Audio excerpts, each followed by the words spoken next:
Good afternoon, everyone. Thank you to be here. And I'm very happy to be really presenter today in Beijing. And I would like to take this opportunity to warmly thank the organizers, committee, the program and the logistic, everything for such great work. Yeah, last year I was the organizer in France, and I know very well how hard it is organizing really such conference in Beijing with nearly 600 people. Thank you very much for this. Now, really, I would like to talk about the improving new product forecasting through machine learning and advanced analytics. I would like to say some jokes about this. Sometimes when I discuss with some expert in macroeconomy forecasting, in transportation forecasting, etc., and I tell them really, do you know how to forecast really a new product? And generally they are surprised. They say, oh, how can we forecast a new product if we have not any data? If you are not any data, so you cannot forecast. Hopefully, yes. Otherwise, all the company have really to close and to bankrupt, especially those who are developing frequently new services, new products, etc., etc. So my talk is really to present methodology that can really overcome and can help us and companies really to forecast new products and services, even they are completely new to the world. That means even if we have not any information about this product.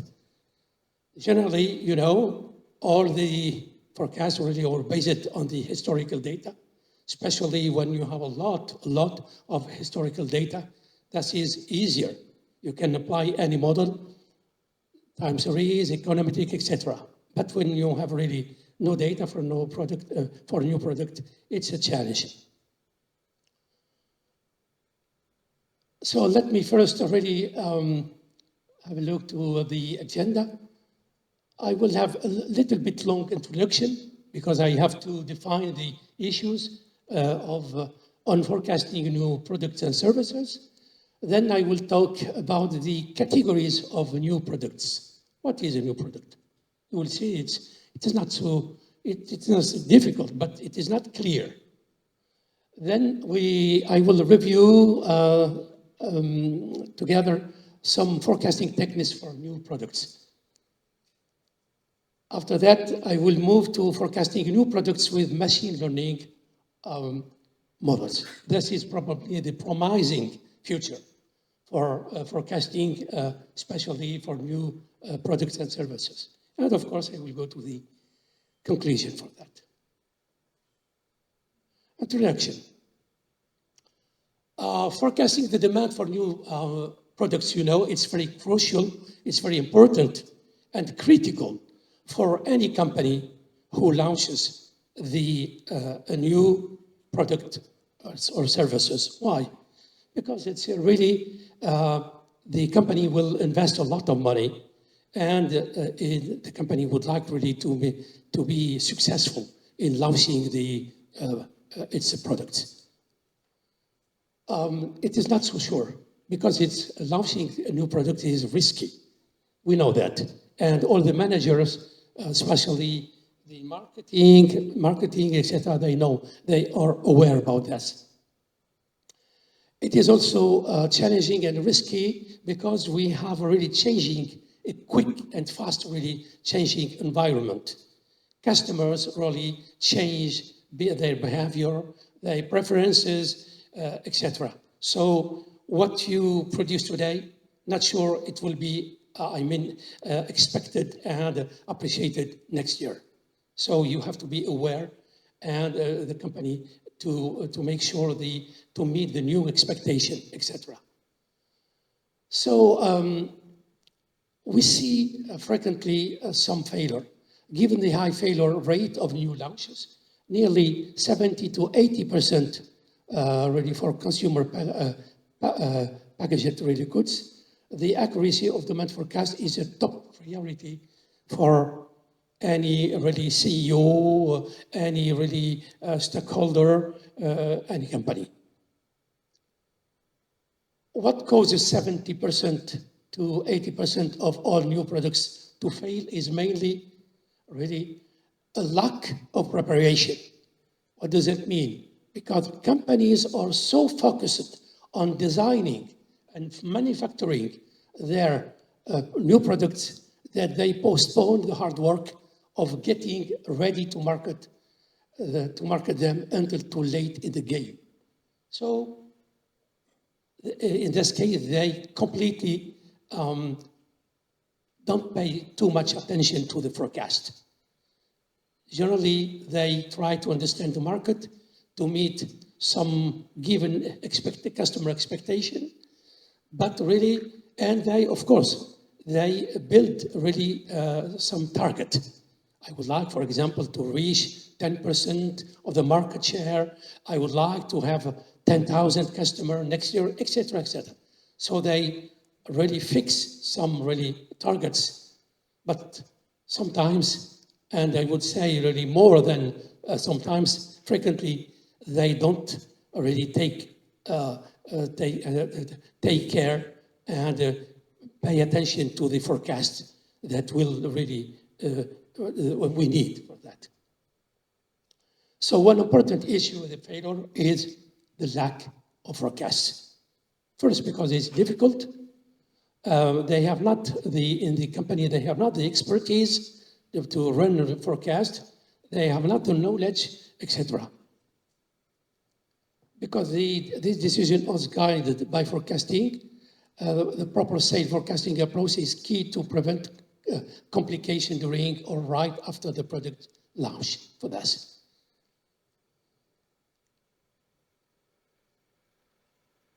Forecasting a new product demand has traditionally been done using a variety of techniques. Really, we will see them really quickly. Judgmental methods. It is not quantitative approach, as you know. It's qualitative really one. Market research, like surveys or buyer's intention. Market testing, expert opinion, like, for example, Delphi method, etc. All these really methods are qualitative. But we have also diffusion models, like the BAS model, and statistical modeling through a variety of time series or multivariate techniques, for example, really econometric really modeling. More recently, that's the news. More recently, machine learning has been added to the mix. Let me say, since really 5 years. We started 10 years ago with the emergence and the development of new machine learning models, but really it started since 4 to 5 years really to be consistent and very used. The selection depends on somewhat on whether the new product is new to the world, is new to the firm. Is it really in addition to existing product line, an improvement or revision of existing products? This is very important because if we are talking about a new product, completely new to the world, it's really methods are very limited. But if we talk about a new product as extension or the really variation, it will be a little bit easier. Machine learning is a good candidate when we have a lot of data. You know it really. Then we can train the models, all the models, machine learning, deep learning, generative AI, everything, including the sales history on existing products that are similar to the new one. That's the key. That's the key. That means we can really try to forecast our new product using similarities with other products launched before. But this work is not so easy. Identifying the really analog really products is not easy. We'll see it. Although humans use this approach too, the idea is that machine learning should be able to do it faster and more accurately, thanks to the computational capacity, very short, immediately calculation, etc., etc. However, when it comes to new products with little or no history, the literature is very limited here. If you try really to see forecasting with machine learning models in macroeconomy, in transportation, etc., thousands of papers are available. But if you try to see really to check really papers about forecasting new products and services, good luck. We present a recent case study also at the end of this presentation. So let me first really clarify what are the different new services, new products and services. The first one is the new product, which is new to the world. That's the hardest one. Why? New to the world products are only the true new product category within the whole new products. It is really, these products are completely new because they lead to a full new market. They represent around 10 to 15%, that's in the US. 10% of the new product category. They are also the most challenging of all. For example, you remember, maybe a lot of you are very young, but for GSM, for example, we started in France, in Europe, really nearly at the end of 1989, 88, something like this. That time, really in Germany, in France, in the US, really we started really launching the GSM. It was really a new product. It was really a new to the world. It has really changed all our way of life.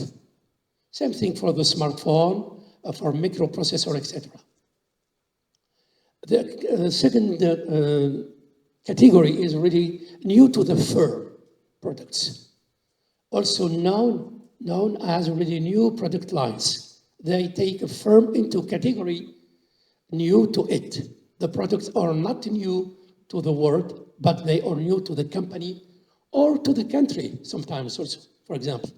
So we don't have any internal data, but we can have access to data for competitor if you are allowed, or some really organization that really publish data for that. New to the firm, for example, let me check, for example, for iPhone. It was really, is it really, and Samsung. Samsung was really new to the company at that time, and iPhone too. Additions to existing products line. They represent extension of already existing products designed to flesh out the product line as offered to the company's current markets. This is the exact case of Samsung, for example, Galaxy. We are 23, 24, 25, I think. So something like this. Each year we have really, in September or in October, really the information about the new really smartphone. Same thing for iPhone. Each year in September, we have the new smartphone. The iPhone 16, I think. That's in addition to the existing line. Last one, improvement and revisions to existing products. Adding a new products feature and or improving the existing ones would increase the benefits realized by existing customers. This is like really a company which really launch a new drink, for example, with a new a new flavor, with a new design of the bottle, and other really attributes. Okay. We have that products before, but this one is maybe cheaper or more expensive, but it can really make happy more some other customers. So we have to pay attention to that, because the two first categories really, we have not data. So it's challenging. The two last really new products really, here it's easier because normally we assess, we have the data for the previous products. So the company can use its really previous products, the profile, the characteristic, etc., to generate. Highlight of forecasting techniques used for new products. You know, probably there's really kind of really segmentation. Forecasting techniques for new products here. I really, let me say, traditional forecasting techniques. Why traditional? That means we have been using them since a lot of time, maybe since 1920, something like, for example, for Delphi method, etc. So let's say here, judgmental, we have judgmental. It is not really quantitative, category of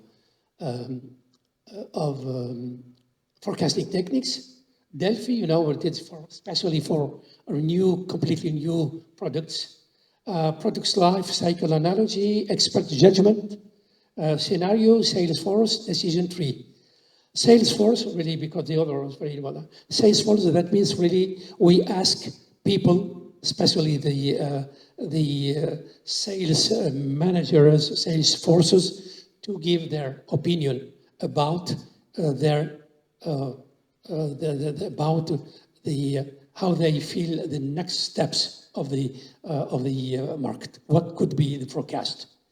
It's easier for them because they know very well their market, they know the product, and they know the competition and so on. So I think they can provide some forecast. Second category is market research. It's more really for the uptake of products and services, but really it's really concept testing, pre-test. It's really marketing more than forecasting. But we can use them, for example, to ease the work.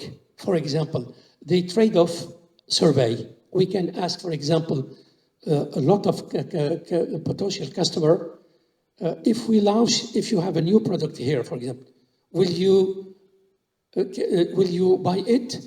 Yes or no? If yes, why? Etc., etc. We can use these surveys to generate some information, very useful for the other. Now we move to the quantitative methods, cause effects. Of course, we have the time series, you know, really, ARIMA, regression, exponential smoothing, and a lot. We have explanatory models, that is, but in econometric models, really simple, multiple regression, and etc. Diffusion models with logistic curve and Gompertz curve, and Bass and modified Bass, really. So the first category is judgmental, rely on forecasters' past experience and or stakeholders' opinions. The second one, conducted according to the stage of the product creation process. The third one, really they develop a solution using a mathematical model and relationship between data, between the different variables, and so on. So these are really categories of, let me say, traditional forecasting models. Really, today they maybe can fail a little bit. Why? Because they are not sometimes really able to capture the new evolutions, for example, of the market, of the customer expectation, of the innovation, technology, etc., etc. So that's why I think really we have been using them for a long time, but now really we can see that time to time they fail to help us in forecasting. Classical forecasting methods, we said really, I told you really,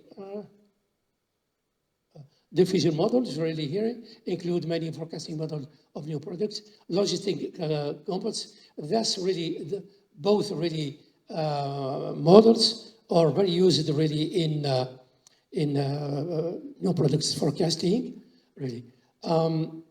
Just really to highlight, where is it?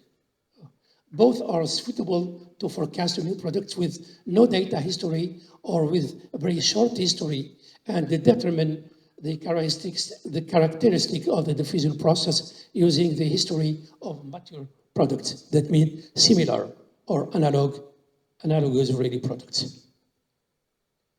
BAS is a very popular model. Model has been extensively studied and used especially to forecast a new product new to the world. Now, I keep the first part we have seen, and I added the new models, really, machine learning. As I write it here, or is it?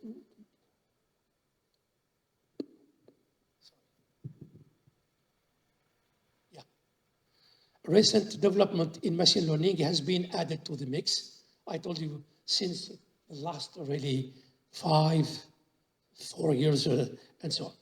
So we can see here the different really machine learning forecasting approaches here, random forest, gradient boosted regression, we will see them, Gaussian process, generalized regression, Bayesian neural network, of course the very popular multi-layer perception, recurrent neural network, RNN, and the long short-term memory, which is a derivation. It's derived from the RNN, which take into account the short-term memory. In this case, really these models train algorithm to massive data, and this is a very important advantage, new advantage, because we can use here existing data for similar products already really launched, I don't know, 3, 4, 5 years ago, or just really launched last year, for example. A new product forecasting process. How can we forecast really this? First of all, we have here the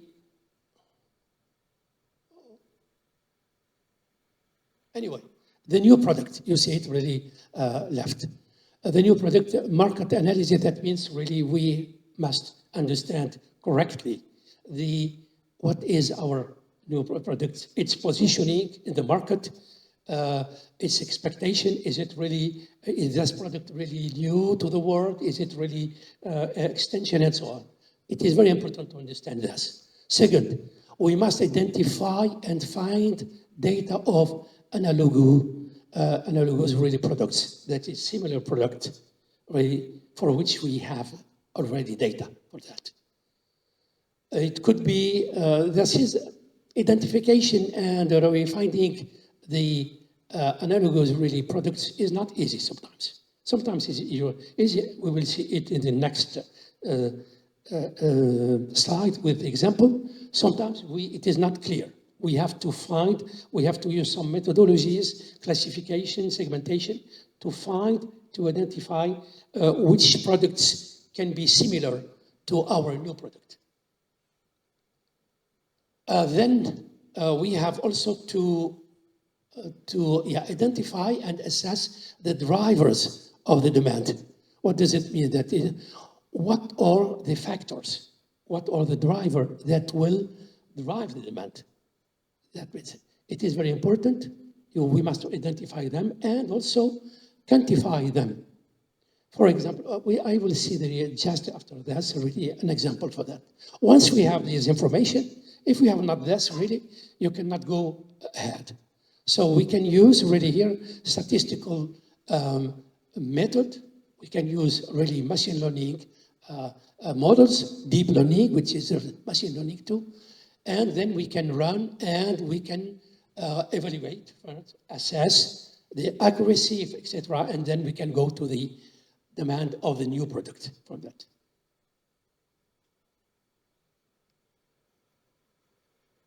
We are in China, so I would like to take for you the example of Comac. That is the new product, really, because it's new to the, not to the world, to Asia. So let me first, the new product forecasting process, example of Comac aircraft, really. Anyway, so the company, the Comac aircraft really is new to the world because really China would like really to be present also in the civil aircraft industry with its own models, really aircraft models. So today, the new products, even if some of them are already existing and they are used and run by some companies, we have really 3 categories of new products here. We have C909, we have C919, and C929. And we see, identify and find data of analogous products. Here it's very easy. Why? Because we are talking about really aircraft. So we have data here. We have really the information.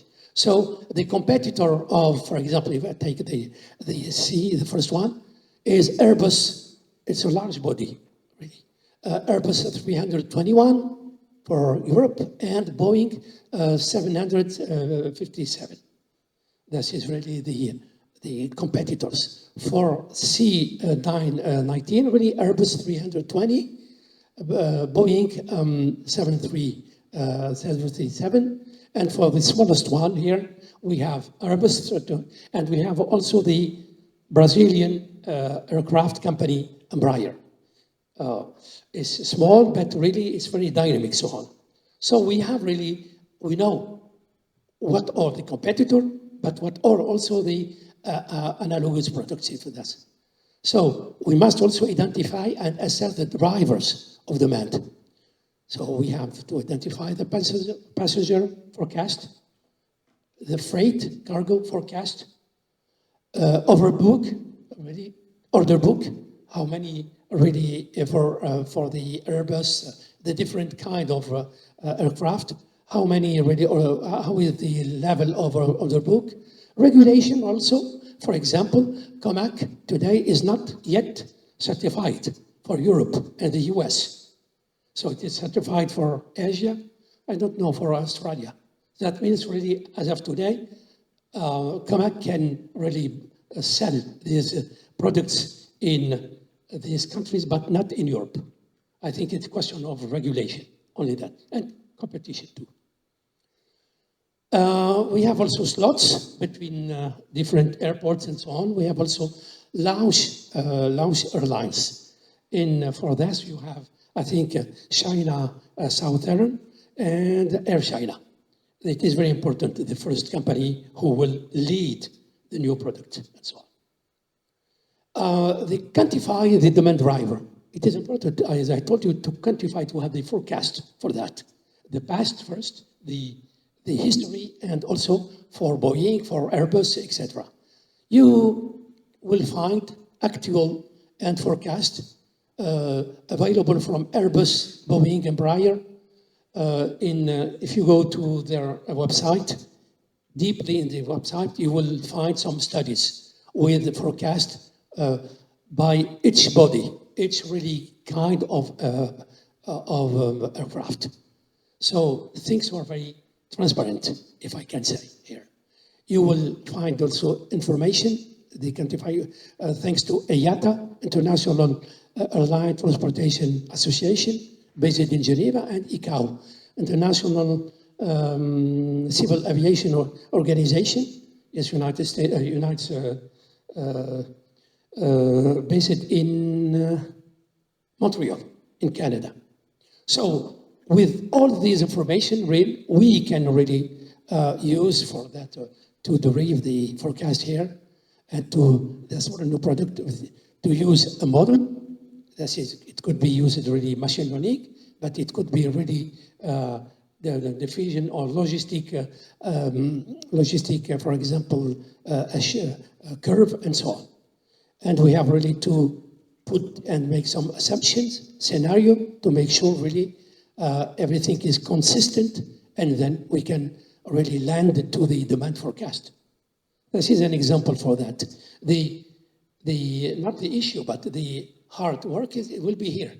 Once you have all the information here, you have to find out the right model, forecasting model. Could be traditional, I mean, really, or based on machine learning.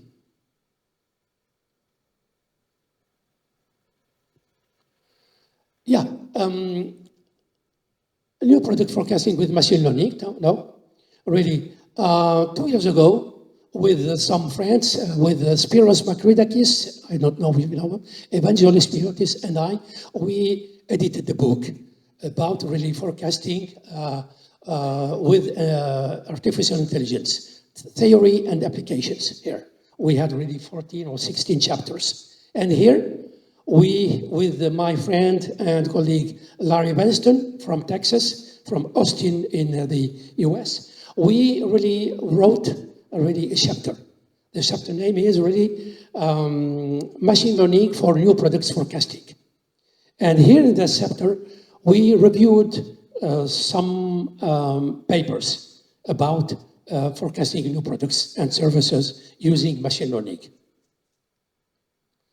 So new products forecasting with machine learning, really, why forecasting new products is difficult due to the lack of historical data. Several machine learning, we have seen some of them, really can be very effective in specific ways. It depends where exactly, especially when combined with external features, transfer learning or analog, really similar products, analogies approach. We reviewed in this chapter 4 papers very suggest they run different models, and finally what kind of algorithm, what kind of model they suggest. That's it, nearly a conclusion, but really it is not a conclusion. Gradient boosting machine, GBM, extreme gradient boosting, XBoost, and light gradient boost machine really were cited as the most effective in these really studies. That's the conclusion. But really, it's hard work for them, really very long, with many really simulations, etc. But this is the conclusion. Gradient boosting, XBoost, and light GBM, or all ensemble machine learning, you know them, I think, really, algorithm based on gradient boosting. But they differ in implementation, speed, and scalability. Gradient boosting models, you know it probably, I'm sure, learn patterns and relationships between features and a target variable. Could be sale, could be demand, conversion, etc., etc. When historical sales data is not available, we can instead train on features from similar past products. And that's really 3 studies we had really to evaluate were based on this kind of approach.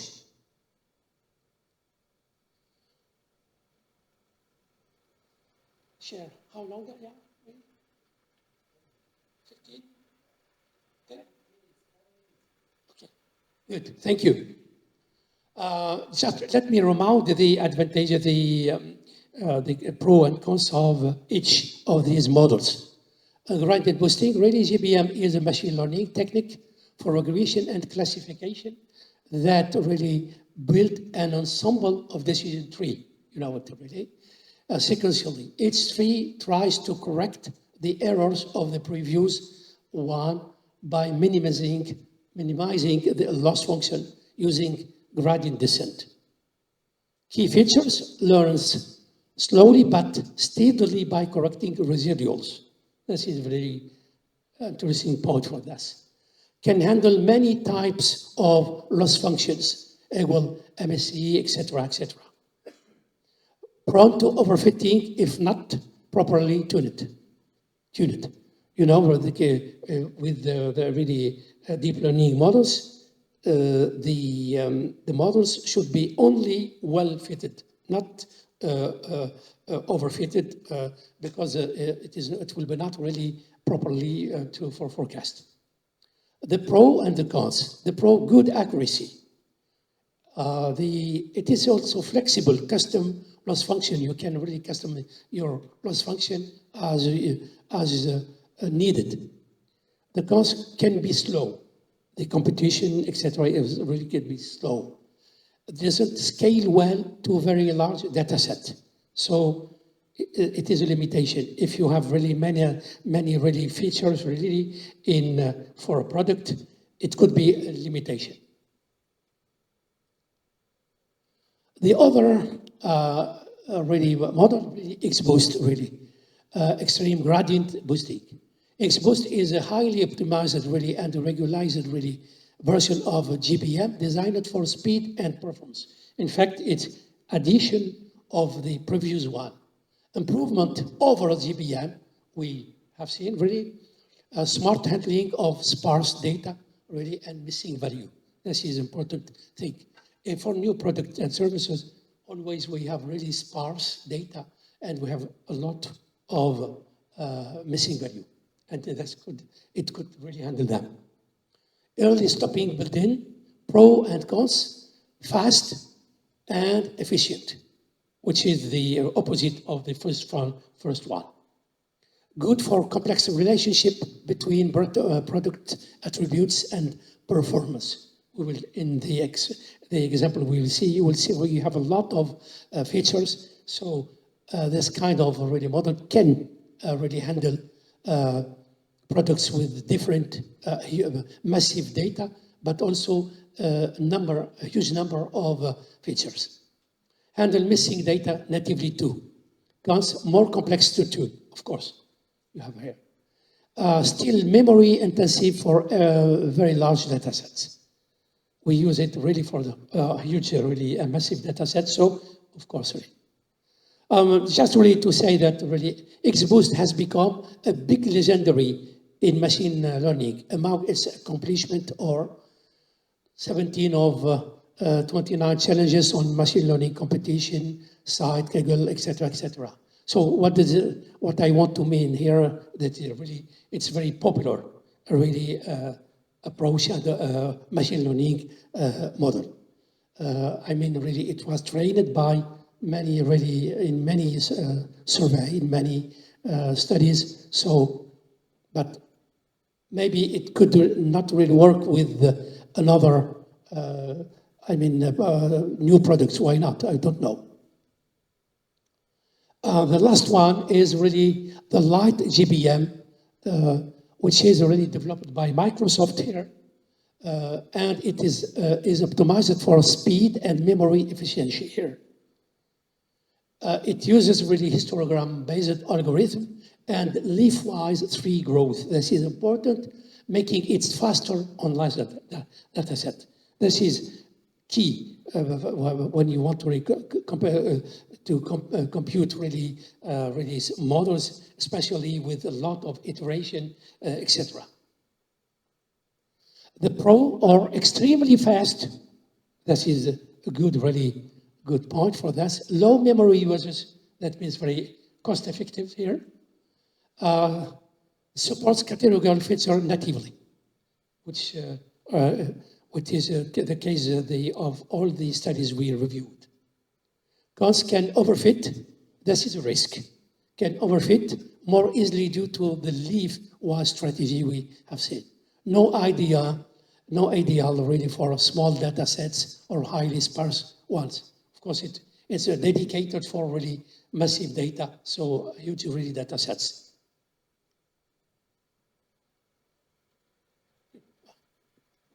I must finish. So allow me to present a study, just really to show how this author. This is one of the 4 studies we kept in our paper. So study future fashion demand. So in the past, really, the Singh, yeah, I was looking for the author. Singh in 2019 has already conducted this already forecast already study for demand for new fashion trends in India, and they were 4 co-authors, but he's the lead here. The measured merchandising factors used in the study were discount, visibility, promotion. And discounting, what does it mean, was measured as the deviation from a brand's average discount and the average discount on the retail platform overall. Visibility here, that's its second factor, was measured by views of the page on which the apparel ready item was listed relative to the average views for the brand and overall platform views before. Promotion factor was measured by the day until or after a planned promotion. So here we have already clear factors to be estimated. And to see where, if we have data for analogous products. The derived merchandising factors used are age of the style, seasonality and the trend, and of course cannibalization. Because in this industry, we move fast, very fast. Colors, young people, change of expectation, customer expectation, etc. So there is a risk of cannibalization. For age of style, it was derived by calculating the number of days the item has been really available for sale. For seasonality and trend, it was calculated by the number of weeks between the start date and the current date. For seasonality, the first 3 terms of a Fourier transformation of week of the year were used as features. Finally, for the cannibalization, I told you already, a calculation was made relating really to the number of similarly styled items available in one brand in a given week versus other brand and similar styles of the same price range. So here we have the different features, which are really very rich. We have many factors here. So it should really ease the forecasting process and the forecasting of this product. In the study Sync, really run and compared 7 machine learning predictive algorithms across the selected data set. 26,000 really fashion items, which is really massive, really data set.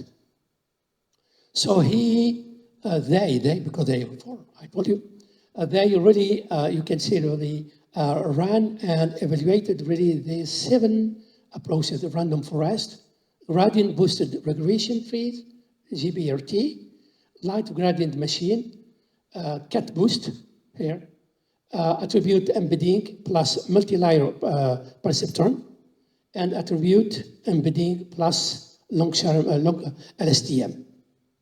And I have not shown here the different calculation, the different really loss function, etc., because the accuracy is measured here by the loss function. You can see the criterion of loss function, mean squared error, MAC, everywhere.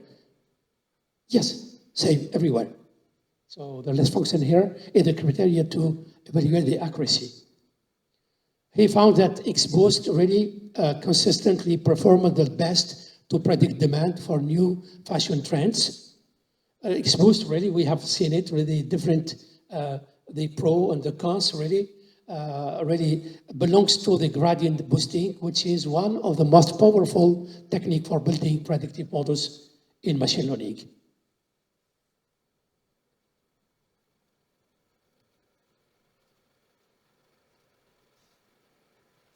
So, according to the authors'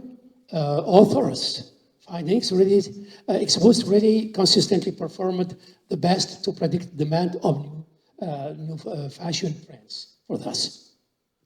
Exposed is, this is his citation, really. Exposed is at its simplest use a super optimized gradient descent and boosting algorithm that is unusually fast and accurate.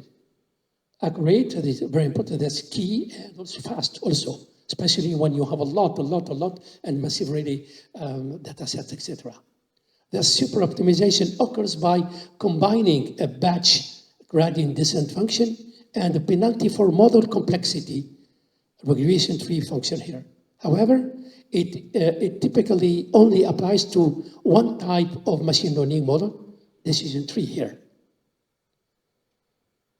And all that's really the simulation, the model has been run on Amazon SageMaker, you know, the platform.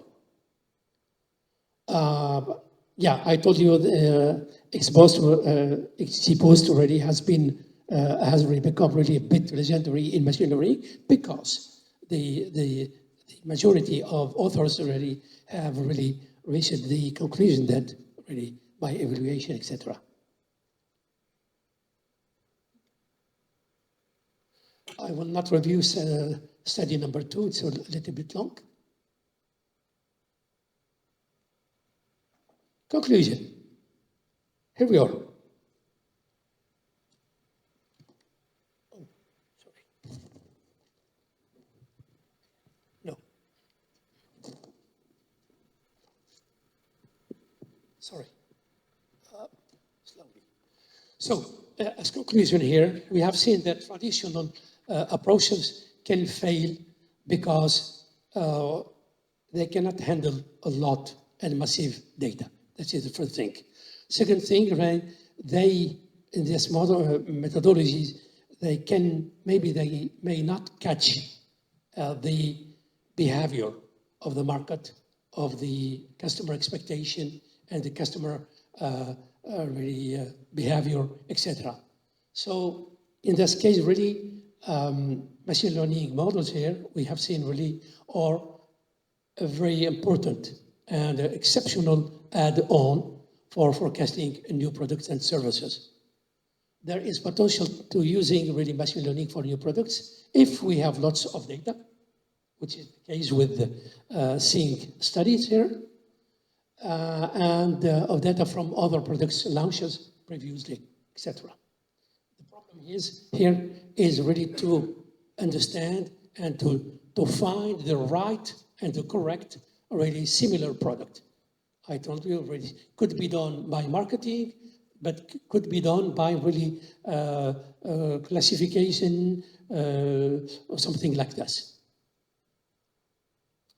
Machine learning models can be used to understand and predict product launch for a new product with particular attributes, factors, as defined by training data set, but the accuracy of the forecast for a given new product will definitely depend on how well the specified attributes actually describe the capture or capture the new product. This is very important. If you use a little bit close product, but not really the correct one, there is a risk to have really a gap, to have not really a right forecast for that. This is a key point for that before going to any modelization, any really evaluation. The quality of the forecast will very much depend on how well we set up the problem, both in terms of existing products and selection and attribution definition. This is. We also can use machine learning, that's the point, important. We can use machine learning classification to understand which existing products should be used. If you have not information, right information, because you have a lot, thousands of similar products, you think, then you can use this kind of approach to find the closest products and services to your new product. That is, really machine learning can be used to identify pattern and similarities across prior launches that may not be immediately be apparent for you, for me, and thus can be used to guide our data set definition. Bottom line, machine learning can clearly be used to help forecaster better leverage existing product launches to help inform the new product forecast. In addition to classic forecasting, that means really we will not really put in the garbage really our classic methodology. No. It could be really adding the machine learning really approach could enrich and could, especially when we want really to control the accuracy when we have already a little bit doubt.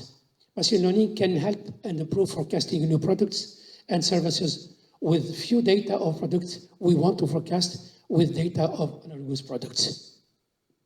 So I wish and I hope now you are aware how we can forecast a new product without any data. Thank you very much. Okay, thanks so much for your presentation, Mr. Mohsen. Any questions? Okay.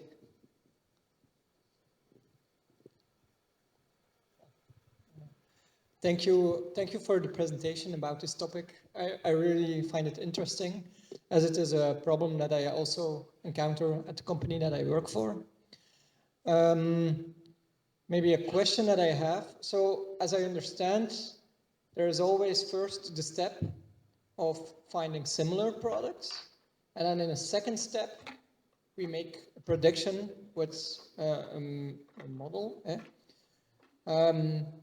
Do you believe it's possible to have one machine learning model to do both steps at once, to maybe skip the step of finding similar products, but yeah, you just get the forecast if you give the features the right way, maybe? Yeah, is that something you believe in, or? Brilliant question, because yes, I provided a global overview with the different steps, but you can really, for looking for to identifying the similar products, as I told you, you can use machine learning. Really.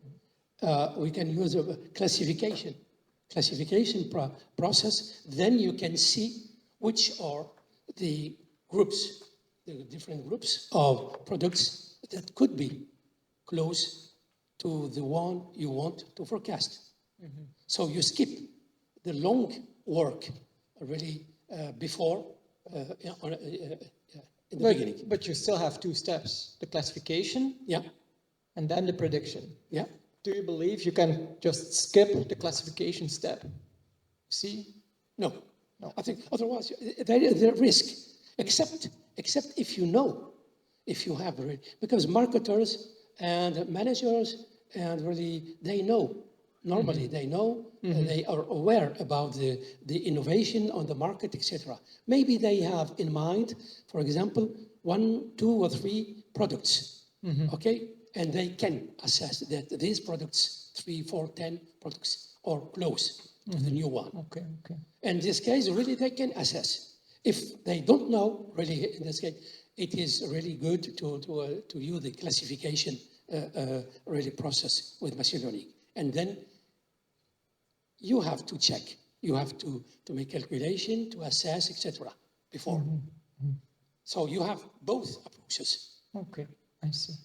And then maybe if you could give some more insight in what exact features you use for LightGBM or for XGBoost. Because I'm wondering, okay, suppose now we have 3 similar products, and for another case we have 4 similar products. Yeah, I wonder how you do that, because yeah, you need a fixed amount of features for LightGBM, you know. So how do you deal with that kind of problem? Normally, you have for any product really some features, you know, color, size, etc., and also seasonality, period, etc., innovation, etc., young or not really, etc. All these really could, if you find really the correct product, really, then you can apply for it. But not, let me say, not easy in the first step. Mm-hmm. You have really to use the model first, to evaluate, to run the model, really one of them, Boost, etc. You can use other models than I presented here. Mm-hmm. And then you can really assess the accuracy. If the accuracy is good, really, the loss function is good, really, the minimum. So that means your model is probably, but really to be assessed later to see if it is correct or not. Mm-hmm. Okay. And just to add for that, it is good to cross-check.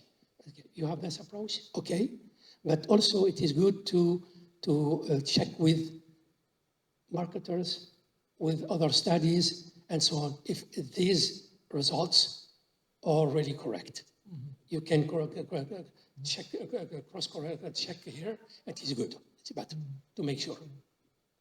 Thank you. Pleasure. Yeah. Oh, I just want to mention, I work for a company, we have a lot of new items.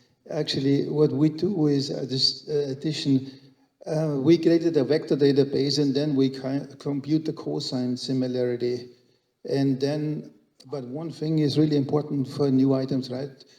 First of all, when you have a vector database, you can have text and you can literally have pictures and all that thing, right? You just have an embedding, you get the embedding vector into a vector database, and then cosine similarity. One thing I want to mention, yeah, we have great success with gradient boosting machines. You know, they are really, and LightGBM, by the way, on Synapse really scales well. I mean, you can run it literally on big clusters, you know, 20 nodes or whatever with a lot of memory. The other thing is we have MLP, which also works really well. You know, so it's now. With embedded? Yeah, pardon? I mean, the which model you said? We have a basic multi-layer perceptron, you know.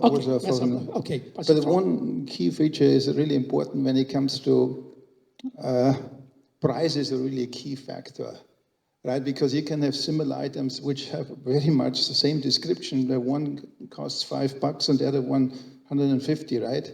Let's say a toy, right? And things like that. Anyway, so. Yeah, one thing I found is very, very hard, at least, is actually, you know, cannibalization. Absolutely. It depends the investment of the company. If the company really, if the product is very, strategic for the company in terms of investment, in terms of, positioning, compared to the competition. So even if it is hard, you have to go. You know that already. And we have to invest really in terms of computing, really, really to test the 3, 4, 5, 6, even, to assess the accuracy and really to evaluate the different really accuracy and so on. It's long. I know, we know really. Even some really of these really models are fast in terms of calculation, etc. But if needed, we have to do this hard work. Yes, of course. Always really hard. We don't know tomorrow what will be. I mean, tomorrow, maybe next week, for example, or not here. So it is hard to know, but we have to go. We have to work for that and to see the outcomes. Okay? Thank you for your for your remarks. Okay. Any question? Okay. Thank you, The Professor. last one question. Thank you, Professor. I agree that the machine learning method perform well in the new product forecasting. However, the machine learning is just like a black box. So it's difficult to explain the forecasting results. For example, maybe we don't know which factor has the most impact on the forecasting results. So I wonder, is there any explained machine learning method for the new product forecasting? Or can we combine the econometric methods with the machine learning methods to do the forecasting, especially for the new products? Thank you. Yeah. I think really in the different studies we have seen, really the authors really have run and compared many approaches, and sometimes they present only 6 or 7, but in reality they made many simulations. If you see the paper, my paper, you will see the different really models they run, huge really. So, and they used also some machine learning models. Even they failed because they were not. They use, for example, some CNN because they embed, for example, colors, really design. That means images in the models.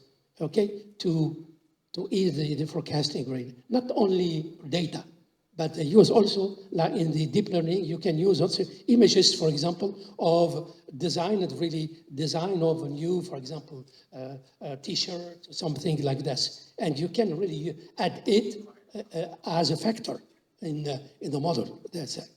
And that is an add-on as a factor that can maybe enrich and really the